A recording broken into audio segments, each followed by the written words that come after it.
Ladies and gents, greetings. Happy New Year and welcome to the First Light Cloud Exchange webinar series. In this series, we would like to discuss basic IT tips, strategies, and security measures you can implement to better your business infrastructure. Cybersecurity continues to be a major issue, and it's getting worse day by day. So we would like to, in this episode, we would like to discuss three basic tips that you can implement today, as well as three critical IT security protocols you should consider. So let's start with the three basic tips. First one would be password. Yeah, password. Password is the very first and very basic security protocol in the IT environment. You want to make sure you have a fairly complex password. You don't want to make it simple and easy for the bad guys to take advantage of.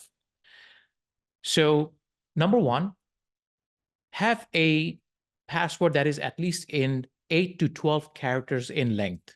It should include a lowercase, uppercase, numbers, and special characters such as hashtag, $, etc. Also, do not use the same password for all your websites, because even if you have a good one, and if that gets compromised, now the bad guys have the key to your kingdom and you're in trouble. So when designing a password, you may even consider something as clever as a small sentence such as extra sauce, extra cheese, hashtag 2019, things like that. You can get creative. Also, you want to change that password periodically, at least once every couple of months. If it all sounds a little bit too complicated and you'd rather deal with a password manager, there are many options available on site. LastPass is a good option. You can get free membership, or for business environment, you can start at as low as $4 per month. Second point would be email. We all get a lot of emails. If you're anyone like me, you probably get hundreds of emails every day in your inbox. Now, 90% of the ransomware attacks come through email. A couple of key things about ransomware and email that has potential ransomware attached to it is it always has an attachment, and it always asks you to click on that attachment. It may have a PDF, Word, Excel attachment, and it will ask you to review a document or approve an invoice, things of that nature. First thing you want to look out for is the domain in that email address. Is it a domain you recognize? Let me give you an example. For example, First Light Cloud Exchange is our company name, and our domain name is fcxnyc.com. So if my colleague Tiffany sends me an email, her email would read tiffany.jimenez@fcxnyc.com. Now, if you look closely, it might not say fcxnyc.com. It will have the same name, tiffany.jimenez, but at abc123.company.org or something weird of that nature. That's your first clue. So, and then if Tiffany's asking you to click on something to review, you know for sure that that's potentially a ransomware email. Do not click on it. Do not click any attachment. Also, do not forward that email to anyone else within your organization. Delete it immediately.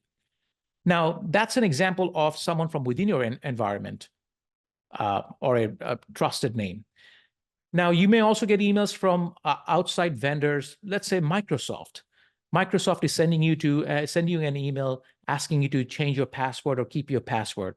Again, look at that email domain very closely. Does it say Microsoft? No. It says Macrosoft or Microsoft or something. Your eyes don't catch it, but your brain is tricked into thinking that it is coming from Microsoft because it also has the Microsoft logo on it. So the bad guys are very clever. They're counting on you to not look very closely at the email address and believing that the logo is there, so it's a legit email, and they're counting on you to click that email. Do not do that. And the reason you do not want to send that or forward that email to anyone within your organization is because Now, if you forward it to Joe, Joe is seeing an email coming from you, and you're a trusted source. So without thinking any further, Joe might click on that link, and boom, you have a ransomware email, a ransomware attack, I mean. For email protection, you may also want to consider IDR service. IDR stands for Inbox Detection and Remediation. This software basically scans all emails for malicious contents and quarantines the bad ones even before it reaches your inbox. So the third thing that you can do today would be a staff training. You should consider training your entire staff on basic IT hygiene, the do's and don'ts. There are many options available online, free ones. We also have some on our website. You may want to check out our website at www.fcxnyc.com. And many of these trainings come with quizzes.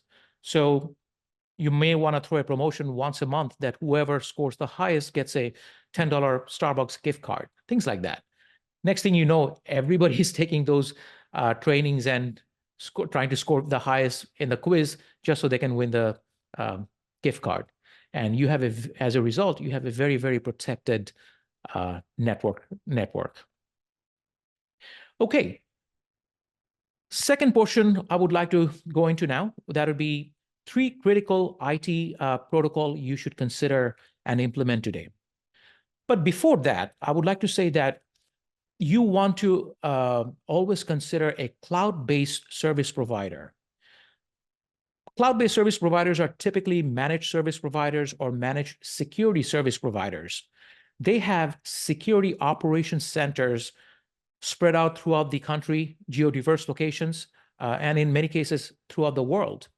So they always have fully redundant, fail-safe infrastructure that is always giving you maximum uptime. And also these security operations centers or SOCs are staffed with IT engineers, security professionals that are monitoring and managing every endpoint and in your network 24/7, 365. Eyes on the glass all the time. Something a small mom and pop IT shop simply cannot deliver. They're usually open, let's call a spade. Their business hours are until 6 o'clock, and then after that, it's a best effort case, correct? Not so with a cloud-based service provider. They're on 24/7, 365. They're never closed. That being said, what are the 3 practical IT solutions you should consider and implement today? Well, let's go into that. First one would be a next-gen antivirus and managed firewall. You're familiar with the firewall. Only difference is this is cloud-based and it is managed in real time. This is your first sentry at the gate. This controls all incoming and outgoing traffic. It makes sure that nothing bad gets in. Also, it protects your environment from within. So a bad actor cannot send any sensitive document out without authorization or even reach any websites that they're not supposed to.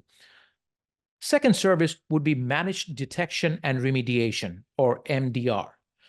Managed detection and remediation is a service that is meant for all the endpoints. The endpoints are your desktop, laptop, server, switch, routers, etc. That agent is installed at each endpoint to protect that particular endpoint. Now, you may be wondering, if you have a managed firewall, why would you need MDR service for each individual endpoint? Well, that's a great question.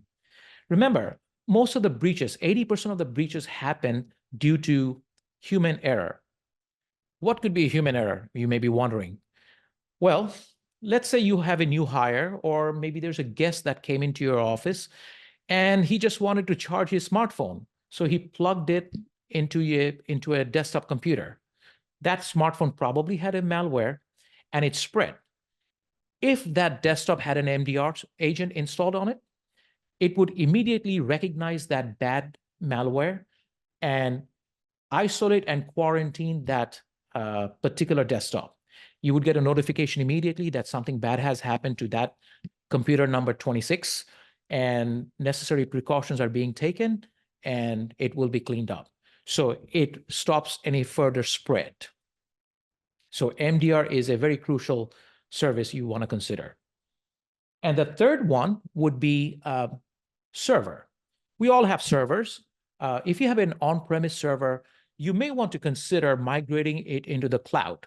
You may already have a server that is coming end of life, or it may have an operating system that is already end of life. Your options are either buy a new server, managing it in-house, or go to a managed service provider and have them build a server. What's the difference? Well, big differences. First of all, if you were to manage your own server or buy or manage your own server, you're looking at a capital expense. You have to lay out anywhere from $5,000 to $50,000. As you know, they could get very pricey or even more in many cases. A cloud-based provider will not charge you any upfront money. There's one monthly fee that includes the hardware, the software, management, and maintenance all in one monthly fee. It also alleviates all the responsibilities from your team on site, security, power, connectivity, etc. The server is located at a data center, so it has the maximum protection, maximum security. Servers are power hawks, as you already know. They take a lot of electricity. Well, not having a server on site and having it in the data center, you can eliminate that monthly cost for the added electricity. Lastly, in a data center, there are multiple fiber feeds, multiple internet connections that are giving you an always-on environment. You can also work from anywhere on any device without ever having to worry about having any downtime. So there are multiple advantages of having a server in the cloud.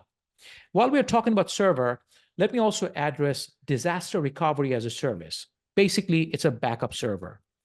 So having both a primary server and backup server in the cloud gives you incredible advantage. How? Well, first of all, the primary server and the backup server are air-gapped, meaning there is no physical connection between those two servers that you're responsible for. Of course, there is a connection between those two servers, but it is built and managed by the carrier, which is extremely encrypted. It's very secured, because when the bad guys take hold of your server, they try to lock it down. What happens in that scenario is once your server is locked down, you do not have any access to all your data. And you, as you know very well, that your business cannot survive more than a couple of days without your data, right?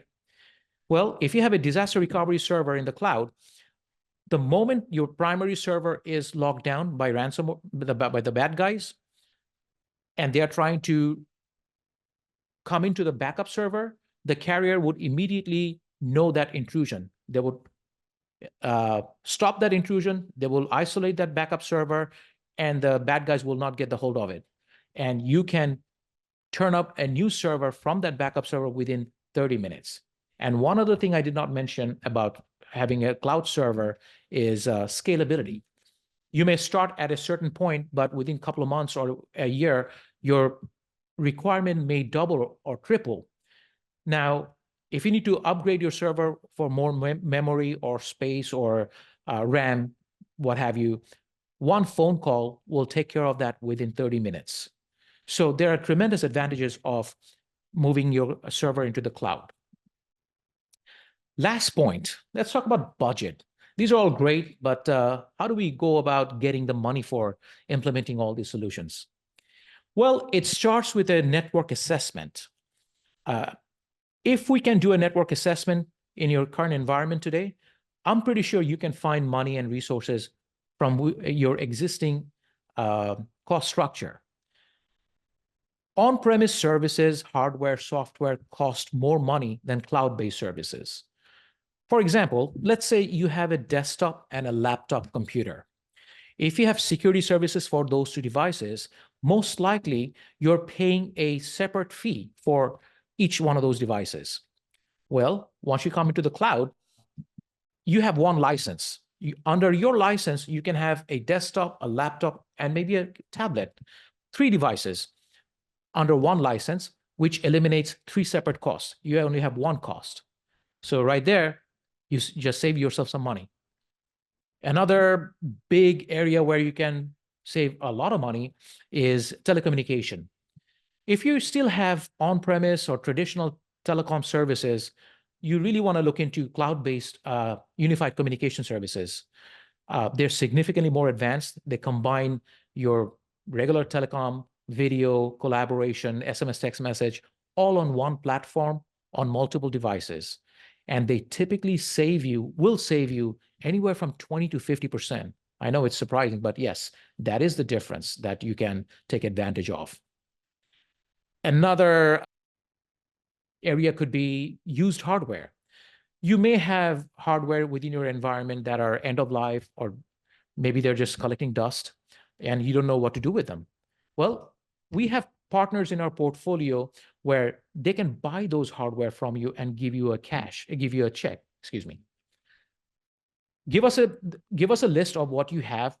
Our partner will give you a bid. If you accept that bid, they will send you a prepaid shipping label along with boxes. You box them up, send them over. Within a week, you will get a check. So there's many ways you can take advantage of what you have today and find money and resources to implement better services.